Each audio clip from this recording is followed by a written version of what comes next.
Crime तक के इस एपिसोड में आपका स्वागत है, जिसमें हम कानूनी बातें करेंगे और देश की टॉप अदालत से लेकर निचली अदालत तक में क्या हुआ है आज ये आपको बताएंगे। कुछ कानूनी और बातें आपके साथ शेयर करेंगे।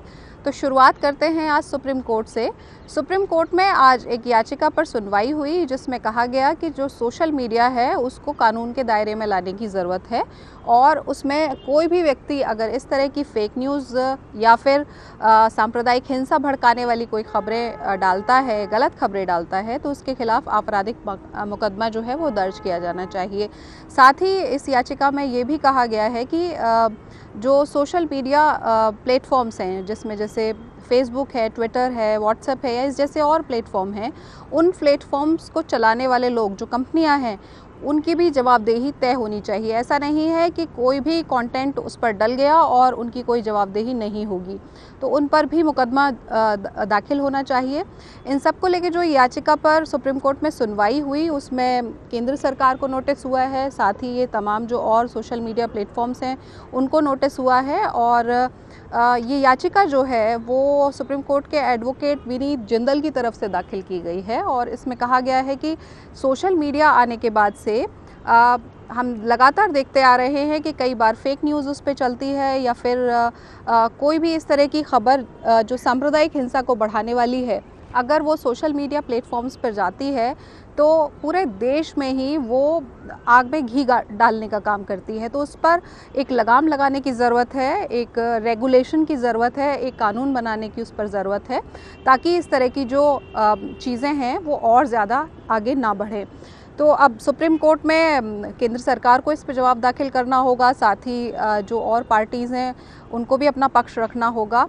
और इसके अलावा जो दूसरी खबर है वो है दिल्ली हाई कोर्ट से। आज दिल्ली हाई कोर्ट में एक याचिका लगाई गई थी, जिसमें कहा गया था कि 26 जनवरी को लाल किले में जिस तरह से हिंसा हुई और जिस तरह से निशान साहिब का जो झंडा वहाँ फहराया गया, उन तमाम चीज़ों को देखते हुए ये साफ है कि पुलिस ने कोई अपनी तैयारी नहीं की थी और पुलिस के उन लोगों पर एक्शन किया जाना चाहिए, उनके खिलाफ कार्रवाई की जानी चाहिए जो कानून व्यवस्था बनाए रखने में नाकामयाब रहे।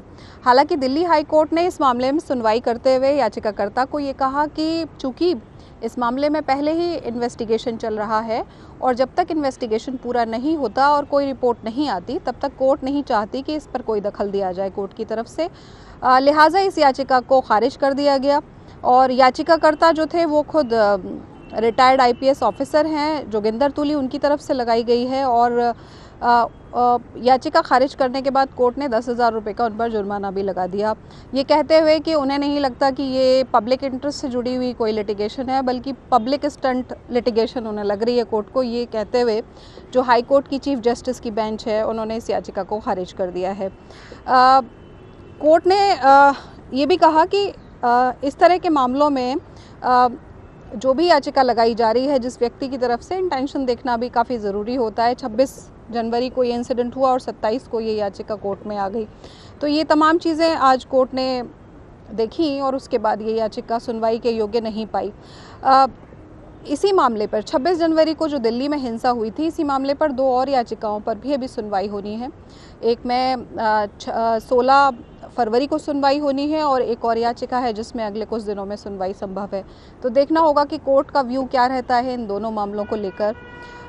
तीसरी खबर जो आज है वो है बॉलीवुड की बेहद ही विवादास्पद अदाकारा कंगना रनौत को लेकर मुंबई की एक ज़िला अदालत ने सम्मन किया है उनको एक मानहानि के मुकदमे में।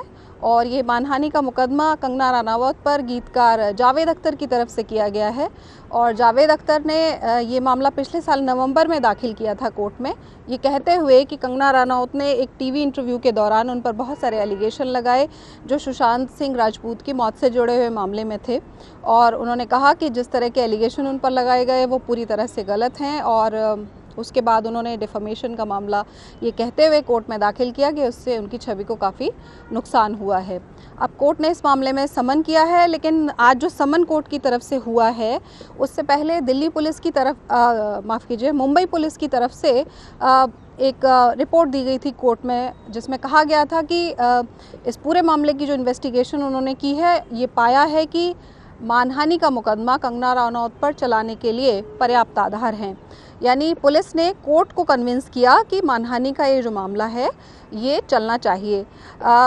मानहानि के इस तरह के जब भी मामले कोई किसी के खिलाफ दर्ज करता है तो उसमें पुलिस को नोटिस किया जाता है कोर्ट की तरफ से और पूछा जाता है कि एक आप अपनी इन्वेस्टिगेशन कीजिए और जिस तरह के एलिगेशन लगाए गए हैं उनमें कितनी सच्चाई है, उनमें ये मानहानि का मामला ठहरता है या नहीं ठहरता है, ये तमाम चीज़ें बताने के लिए पुलिस को कहा जाता है। पुलिस अपनी इन्वेस्टिगेशन करती है, उसके बाद एक रिपोर्ट सौंपती है कोर्ट को और उसके आधार पर ये तय होता है कि मानहानि का मामला आगे कोर्ट में चलेगा या नहीं। तो अब यह साफ़ हो गया है कि मानहानि का मामला चलेगा, क्योंकि पुलिस ने ही अपनी रिपोर्ट में कोर्ट को बोल दिया है कि बनता है मामला मानहानि का कंगना रनौत पर। अब इसमें अगले महीने फिर सुनवाई होगी। कंगना रनौत को भी इसमें अपना जवाब दाखिल करना होगा कि उन्होंने जो कुछ भी एलिगेशन लगाए जावेद अख्तर पर उसमें कितनी सच्चाई है या किस आधार पर लगाए। तो ये 3 बड़ी खबरें थीं जो ऊपरी अदालत से लेकर निचली अदालत आदेश में हुई। इसके अलावा आपको बताना चाहूँगी मैं कि हमारी जो कानूनी प्रक्रिया है, जिस तरह से कोर्ट्स काम करती हैं, वो आपने अक्सर सुना होगा कि निचली अदालत में फ़लाना मामले की आज सुनवाई हुई, फ़लानी हाई कोर्ट में आज ये मामला आया। उसके अलावा सुप्रीम कोर्ट आप देखते हैं लगातार सुर्खियों में बना रहता है किसी न किसी खबर की वजह से।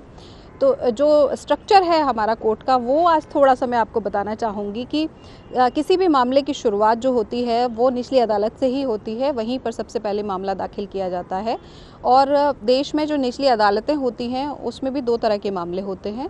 एक होते हैं क्रिमिनल केसेस, जिसमें अपराध से जुड़े हुए मामले जो होते हैं उनकी सुनवाई की जाती है, और दूसरे जो मामले होते हैं वो होते हैं सिविल केसेस।